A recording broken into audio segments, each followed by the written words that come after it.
Welcome back to another segment of Behind the Scenes of the Waltons.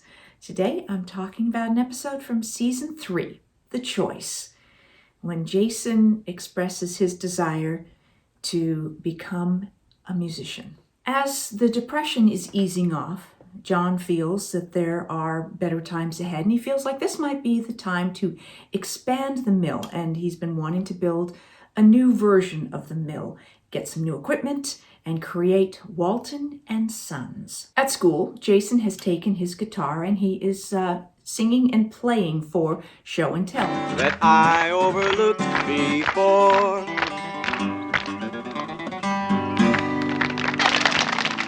In a little log cabin that's standing there still, and each morning she'd rise. All the children have been asked to bring in some sort of a skill or something to share with the class. And one of the songs that Jon Walmsley plays here is a song that he actually wrote himself. So another case of some of Jon's original music that he created for the Waltons. You also have an opportunity to see Cammie Cotler's younger brother, Jeff, once again, who was one of the children in the school. Miss Hunter is playing a pivotal part in encouraging both of the children. Jason, in suggesting he pursue music, he tells her that she thinks that he should try studying music, and although he'd like to, he doesn't know what his resources are. She recommends Mrs. Breckenridge, who she said teaches music. And then she comes across John Boy, and John Boy's talking about his writing class at college, and she suggests to him, as he is searching for something to write about or a theme for it, that he consider writing a novel. Actress Adrienne Martin portrayed Mrs. Breckenridge in 4 episodes of The Waltons. She was also the Mrs. Breckenridge whose ring was lost in the ring that Mary Ellen found and wore to the school dance. So another episode where she appeared. In this case, she's happy to begin to introduce Jason to the broader scope of music and composition and reading music and kind of how the theory of music all works. She introduces him to Mozart, who he's vaguely heard of but isn't really familiar with his works. And it struck me for a moment how odd that was, because we take for granted having had access throughout our lives, whether it was on the radio or through buying records, and nowadays just being able to search music anywhere to hear something. But I went, of course, why would Jason have heard Mozart or be familiar with his work in a little town like Walton's Mountain? So interesting perspective for me that there were things that I take for granted about my childhood. You all have me much more aware now of what we were doing around the dinner table and what we were eating. In this case, we're having, looks like beef stew, and it probably was canned beef stew that was opened and warmed, but a very simple meal for the property department to prepare. And clearly, I liked it because I was eating it, and along with bread and butter, I mean, what a great meal to get served on the set. And at this point at the dinner table, Jon announces his excitement about moving forward with Walton and Sons Mill. Of course, in Jon's mind, Jason will come on board and learn a trade, and this was very much a period when and I guess it still is to some degree, where Jon's concern for all his children is that they have a skill that will enable them to be independent and not only pay for their own life, but to be able to marry and have children. And how are they going to support themselves and their family? So to Jon's mind, this was just the path that he figured. Of course, John Boy has already thrown that out the window when he had decided he was going to be a writer and had to talk Jon around supporting him in that capacity. So it's a little tough for Jon now to once again be dealing with a son who isn't interested in his dream and isn't interested in following in the family work. And I'm sure any number of young men and women, boys and girls, have run across that with their parents, where the path of their parents is not necessarily their path. And that might be very disappointing to the parents, particularly when one chooses to pursue a profession that it doesn't guarantee work, be it music or acting or art or any number of professions that don't guarantee that you'll get work, as opposed to what was considered at that point a trade that is in demand, and something like building or being an electrician or a plumber or something like that. Those were trades that were always going to be needed. So I understand that perspective, particularly just having come through a very difficult time with the Depression and money being so scarce. I imagine there was even more attention on wanting things to be better, not just for your own family, but for your children and for their future as well, having really experienced the challenge of going through a time when that nothing was guaranteed, even if you had a trade. I love this sequence where Jon and Grandpa are marking out where the new mill is going to be built. And I had forgotten that, yes, for the first 3 seasons up until now, very near the end of season 3, we just had the old mill.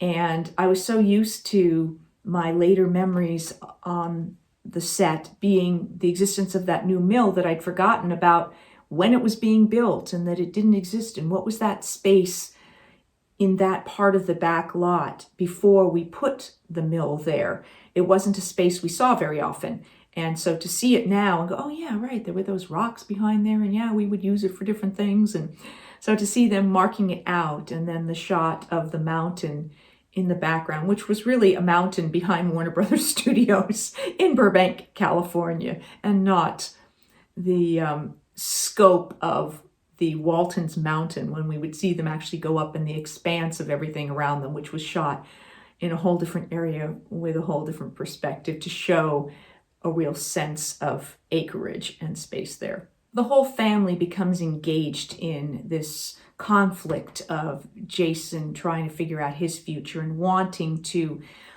study music and pursue that, which is his passion. He talks to John Boy about it, and John Boy recognizes the signs in Jason that he himself experienced when he had to write, and having to go through that with the family, and particularly with Daddy, about making a choice that was different and something that our father didn't understand. How do you make a living as a writer? He has come around to recognizing, when Jason talks to him, that John Boy has avenues that he can pursue with the writing. He can be a journalist, and so there's other ways that he can see John Boy being able to make a living at it. Jason, he doesn't understand. Music should be a hobby. And how many artists have had their parents say that to them? Well, it's a nice hobby, but it's not a profession. And in a lot of cases, that is true. It is just a wonderful hobby that someone pursues. But for someone like Jason, who is so passionate about it, he has to figure it out. And he does go behind his father's back and submit an application for a scholarship. And of course, then he has to come clean about that.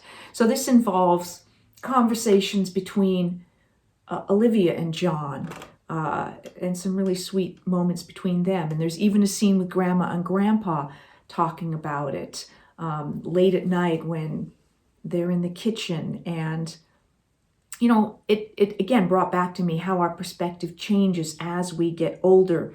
And Grandma even talks about how John Boy and Jason are different. They're sort of artistic types, whereas Zeb and Jon both were very attached to the earth and wanting to work with their hands and work with the wood and the lumber, but that's not who Jason and John Boy are. So it's interesting to me. And then, Olivia sort of sees both sides of it, and she sees Jon's struggle, and she sort of tries to tease him out of it because she realizes the disappointment that Jon faces about Jason not wanting to follow Jon's dream, and not only Jon's dream for himself, but Jon's dream for the future, with having him and his sons with this mill. And of course, Ben's all ready to go, but Jon insists Ben's going to have to finish school. But Ben was always the one who wanted to be there, and ultimately, of course, Ben is the one who helps him in the mill and takes over the mill and really becomes the son that steps up to carry the next generation forward. I love Jon Walmsley's portrayal of Jason. Although there was a lot of inner strength, and you could see him really get tough and stand up for things, but overall he was sensitive and he was gentle, and he really he apologizes to Jon for not telling him about applying for the scholarship in advance, and realizes that he should have. But Jon, by this point, has come around to realizing that all he really wants for his children is for them to be happy, for them to be able to support themselves, and for them to be able to follow their dreams. And when he sort of realizes that this is going to be Jason's path forward, then he also offers him a solution of a part-time job while he's getting it going, and Jason gratefully accepts that. So I love that about Jon's character. And in fact, that comes back around to John Boy, who then realizes that his sense that there's no real big story with his life, he has nothing to write about, he realizes that who Jon is, and how the family dynamics are, and how all of these little stories are actually just a microcosm of a bigger story, and that he does have something to say, and something that he thinks is valuable and will resonate with other people, which in the long run is really true, because this was a representation of Earl Hamner's life.